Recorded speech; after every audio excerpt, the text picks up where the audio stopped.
Ligutan. Ligutan, si Attorney Narinig Ligutan. ko nung kanyang ipinipresenta si Lotok. Di ba ang sinasabi, i-identify daw kung sino yung kinuha? Oh, Yun ang unang na ko rinig. assassin. Yung pala hindi, yung Hindi. pala wala, presumption lang. Right? Akala ko, meron na, no? Meron na pong, sabi ko, dali lang. Oo. Identified, baka Oo. wala pala. Anyway, Wala. So wala pala talagang identification ng isang kinausap ni VP Sara Umano. Wala palang ganun.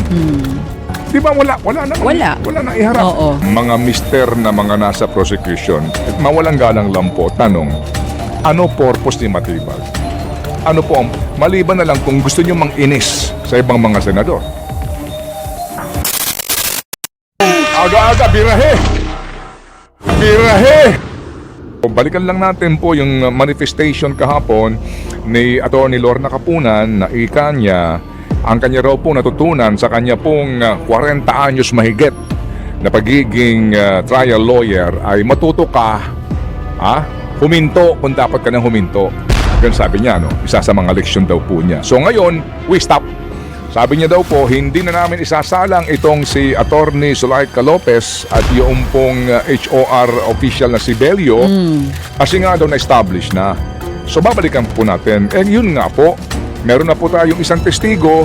Nung una si Kalilong and then ito pong si Lotok na kumbaga po, halos naman maghahawig lang ang testimonya. True, Kayo. totoo. Okay. Parehong-pareho po yung mga itinanong halos doon kay Kalilong, yun din ang tanong kay Lotok. Yung tinanong kay Lotok nung first day, yun din ang tinatanong doon sa second day niya. Okay. And then, mga kapatid, ano po, yung pong nangyari din dito kay Lotok, ipinapasa niya rin minsan dito ho kay Kalilong. Tama. Alright, tapos itong si Kalilong, ipinapasa niya rin po dito nga dito po sa kanilang cybercrime and sa mga intelligence officers. Alright, so mga kapatid, napagtanto nila matapos ang napakahabang oras na boundary na naman, di po ba? Ano ba ang pinag-uusapan natin first and foremost? Yung pong video.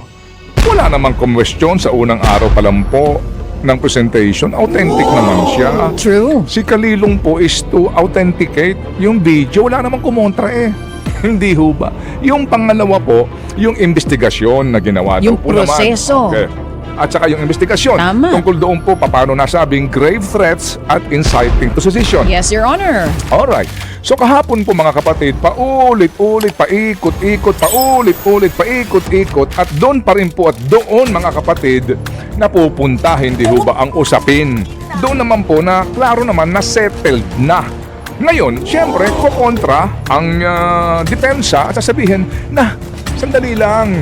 Yung grave threats na yan at saka yung inciting to sedition, kung yan man ang inyong gustong ikaso sa nasasakdal, pang-RT sila ang yan, pang-MT sila ang yan. Hindi yan impeachable offense. Yun po naman kanilang argumento from the very beginning Hindi po ba?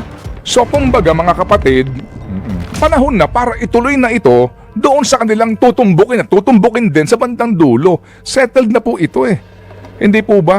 So, nakailang pong diskusyon doon sa Oplan Romanov. Di ba? Na nagkaroon pa ng kalituhan. Yun daw palang Oplan na yon ay against the Marcos family. Oo nga. Hindi pala against the Dutertes. Di ba kahapon nagkaroon pa kasi ng... tama, na bring up na ito ay sinabi, galing daw pala kay Mayor Baste. May mga Okay. ganun.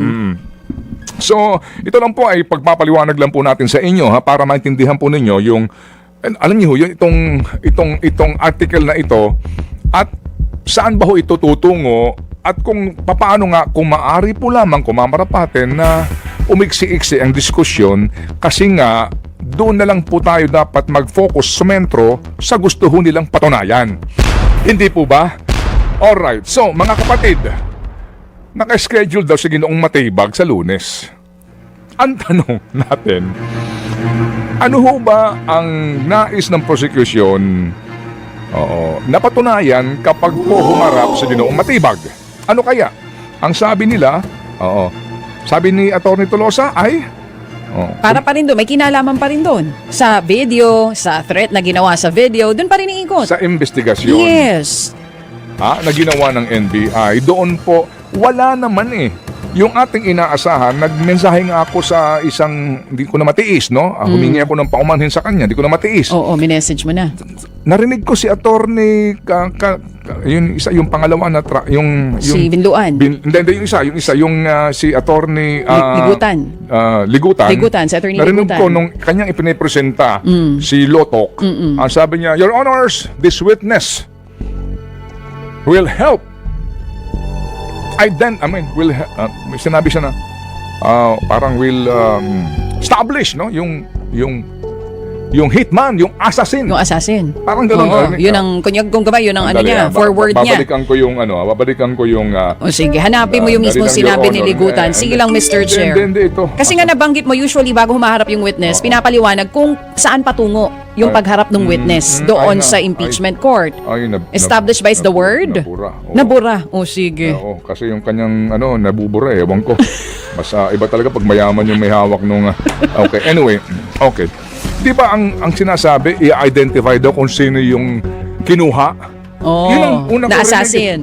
Yung pala hindi, yung Hindi. pala wala, presumption lang. Right? Presumption lang na even before mangyari yung mga sinasabing nagpainit sa kanyang ulo, may kinuha na po ako. Yun eh. So wala pala talagang identification ng isang kinausap ni VP Sara umano. Wala palang ganun.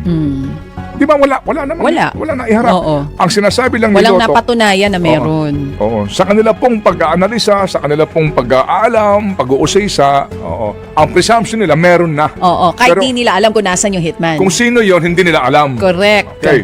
Hindi ba nga yung una, nung sinabi yan ni attorney, sino yon? Attorney Ligutan. Ligutan, Oo. akala ko, meron na pong, sabi ko, dali lang. Oo. Identified, baka Oo. wala pala. Anyway, Wala. Sige. Oo. So, ilang pong oras ang ginugol natin dito kay Romanov? Romanov.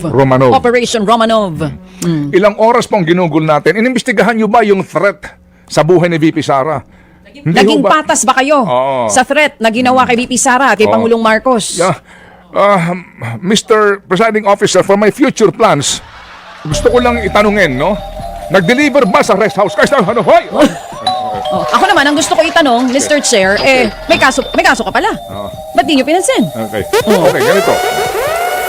So, napunta po tayo sa usapin ng, kasi kayo, ang iniimbestigahan nyo lang, yung threat umano kay Marcos. Tama. Yung threat kay VP Sara, hindi nyo pinansin. Oo nga. Hindi nyo binigyan ng oras. Dinedma nyo. Diba? So, Ano to? Kawawa naman si VP Sara. May threat din siya sa buhay niya at sa kanyang pamilya. At di ba yun nga yung hugot ng defense? Kaya siya nagwala doon sa video. Oo. Sabi nga ni Ma'am Lauren, dapat daw tukuyin natin, baka may pinagbumulan, may hugot. May hugot. May hugot. Anyway, so mga kapatid, tutuloy natin to pagkatapos po ng ating next interview. So ngayon, mga kapatid, ihaharap nila si Ginoong Matibag. July 20. Madam, mga mister na mga nasa prosecution, mawalang galang lang po, tanong, ano purpose ni Matibag? Ano po, maliban na lang kung gusto nyo mang-inis sa ibang mga senador. Lalo pat ngayon, may balita na naman daw yung NBI imbestigahan yung pong SEA Games hosting natin. 2019. Sa Clark, ha? Oo, nasa balita alam natin po naman yung natin kanina. po lahat kung sino po ang mga punong abala doon. Oh, sino ba? Hindi ba? Search nyo lang, makikita nyo naman. Oo. Yan ang threat. Di ba? Hindi ho naman may tatanggi yan. Damahiwagang cauldron. Baka... Damahiwagang kaldero. Oh, Baka baka- doon mapunta ang usapan. Mga kapatid, ano ba purpose ni Ginoong Matibag? Sa anong punto? Una, sa investigasyon, babalik at babalik ka na naman dito kay Romanov. Doon na naman kayo magpo-focus at paikot-ikot na naman. Pangalawa, Sino po ang tinatawag natin na Romanov? Romanov. Pangalawa, yung mga mali, docket numbers, mga petsa, mga typographical errors, ang isasagot dyan ni Ginoong Matibag, hindi ko po panahon ginawa yan. Panahon yan ni Jimmy Santiago. Oo. So mapupunta, baka ipatawag nyo pa si dating NBI Director Jimmy. So basically po, kung ano yung mga naitanong na dito kay Kay Lotok.